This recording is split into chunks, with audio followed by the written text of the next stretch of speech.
उत्तर प्रदेश भारत का सबसे बड़ा राज्य, जहां की आबादी 24 करोड़ से ज्यादा है।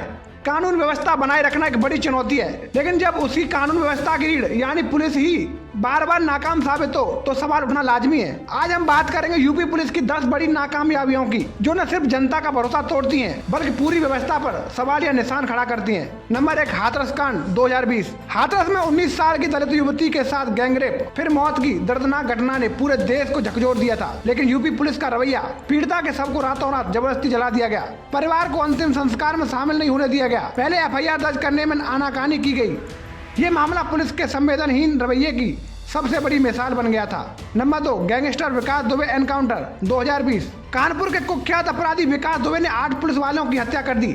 गिरफ्तारी के बाद यूपी पुलिस ने दावा किया कि गाड़ी पलट गई। दुबे ने हथियार छीना, फिर पुलिस ने उसे मुठभेड़ में मार गिराया। कई सवाल उठे।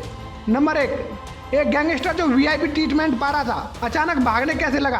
क्या ये एक सोची समझी रणनीति थी ताकि काले राज बाहर ना आए? Number 3, Unnao rape case 2017। एक विधायक पर रेप का आरोप लगता है, जिसका नाम था कुलदीप सेंगर। महीनों तक केस को दबाया जाता है। जब पीड़िता दिल्ली में धरने पर बैठती है, तब जाकर CBI जांच होती है। पीड़िता की गाड़ी को ट्रक से टक्कर मार दी जाती है। इसमें उसके 2 परिजन मारे जाते हैं। पुलिस का रवैया शुरू से ही सवालों के घेरे में रहा। नंबर 4, कानून व्यवस्था की गिरती हालत। NCRB की रिपोर्ट। NCRB की रिपोर्ट के मुताबिक यूपी महिलाओं के खिलाफ अपराध में कई बार टॉप पर रहा है। रेप, किडनैपिंग, डोमेस्टिक वायलेंस के केस लगातार बढ़ रहे हैं। FIR दर्ज करने में देरी, जांच में लापरवाही आम बात हो गई है। नंबर 5, पुलिस हिरासत में मौतें।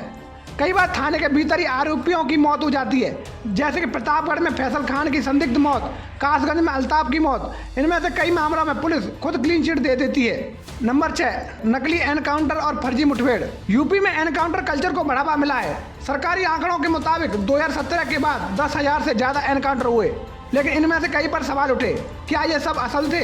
मानवाधिकार संगठनों ने कई बार कहा है कि ये 3rd डिग्री जस्टिस है। नंबर 7, भ्रष्टाचार और रिश्वतखोरी। ट्रांसपेरेंसी इंटरनेशनल की रिपोर्ट में यूपी पुलिस को देश की सबसे भ्रष्ट संस्थाओं में गिना गया। थानों में केस दर्ज कराने के लिए पैसे मांगना, ट्रैफिक पुलिस द्वारा खुलेआम वसूली से सब आम जनता के अनुभव बन चुके हैं। नंबर 8, राजनीतिक दबाव में काम करना। चुनावों के दौरान विरोधियों को झूठे मामलों में फंसाना, सत्तारूढ़ पार्टी के कार्यकर्ताओं को छोड़ देना, विपक्षी नेताओं के खिलाफ एक तरफा कार्रवाई। यूपी पुलिस की निष्पक्षता पर अक्सर सवाल उठते हैं। भीड़ तंत्र के आगे बेबस पुलिस। बुलंदशहर में गो हत्या के शक में इंस्पेक्टर सुबोध कुमार की भीड़ ने हत्या कर दी।